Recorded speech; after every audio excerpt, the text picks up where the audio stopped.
নমস্কার বন্ধুরা, জবজেনিক্স ইউটিউব চ্যানেলে আপনাদের প্রত্যেককে স্বাগত। একটি গুরুত্বপূর্ণ আপডেট ডিএ নিয়ে একটি দৈনিক পত্রিকায় প্রকাশ করা হয়েছে, যেটা প্রতিটা সরকারি কর্মীর জন্য খুবই গুরুত্বপূর্ণ। প্রথম হেডলাইনে দেখতে পাচ্ছেন, বহুদিন পর পশ্চিমবঙ্গে মহার্ঘ ভাতা ঘোষণা হতে চলেছে।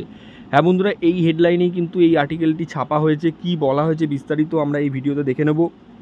ভিডিও ডিটেলসে যাওয়ার আগে আপনাদের বলে রাখবো, যারা চ্যানেলে নতুন, প্রথমবার ভিজিট করলেন, ডিএ সংক্রান্তিত যে কোনো রকম আপডেট সবার আগে পাওয়ার জন্য আমাদের এই চ্যানেলটিকে সাবস্ক্রাইব করে অল বেল আইকনটি বাজিয়ে রাখবেন। ভিডিওটি লাইক করে অনেক অনেক শেয়ার করবেন, যাতে ভিডিওটি সকলের কাছে পৌঁছে যেতে পারে। তো চলুন দেখে নিই বিস্তারিত কী বলা হচ্ছে। বহুদিন পর পশ্চিমবঙ্গে মহার্ঘ ভাতা ঘোষণা হতে চলেছে, এমনটাই ইঙ্গিত পাওয়া গেছিল বহুদিন আগে। এবার তা কনফার্ম হলো।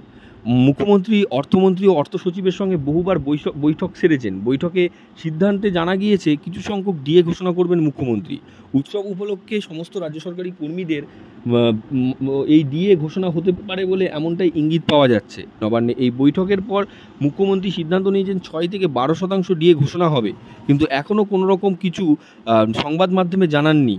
তা নবান্ন সূত্র মারফত খবর পাওয়া যাচ্ছে 6 থেকে 12% ডিএ ঘোষণা করতে পারেন উৎসবের আগেই।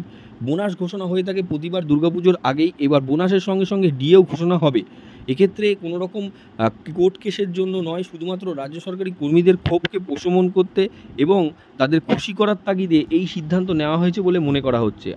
চারিদিকে আন্দোলনের চাপে রাজ্য সরকার জর্জরিত। তারই মাঝখানে রাজ্য সরকারি কর্মীদের কাজে ফেরানোর উদ্দেশ্যে এই সিদ্ধান্ত নিয়েছেন মুখ্যমন্ত্রী। তবে আরও জানা যাচ্ছে, সংগ্রামী যৌথ মঞ্চ সমূহের অন্যান্য মঞ্চগুলি তাতে খুশি নয়। তাদের দাবি এআইসিপিআই মেনে ডিএ দিতে হবে, অর্থাৎ কেন্দ্রীয় হারে ডিএ দিতে হবে। এখন মুখ্যমন্ত্রী যদি 6% ডিএ ঘোষণাও করে থাকেন, সেক্ষেত্রেও কেন্দ্রের সঙ্গে ডিএর তফাৎ কিন্তু অনেকটাই থেকে যাবে রাজ্যের। কারণ বছরে দুবার করে ডিএ ঘোষণা করছে কেন্দ্র সরকার, সেখানেও রাজ্য সরকার বছরে দুবার করে ডিএ ঘোষণা করলেও এখনও কেন্দ্রের সাথে তফাৎটা থেকে যাচ্ছে অনেকটাই। সুপ্রিম কোর্টে ডিএ মামলা 14 বার উঠলেও তার সমাপ্তি ঘটেনি। এখনও ডিএ মামলা ঝুলে রয়েছে সুপ্রিম কোর্টে। পরের বছর ডিএ মামলা শুনানি রয়েছে। এখন দেখার মুখ্যমন্ত্রী কত শতাংশ ডিএ ঘোষণা করেন।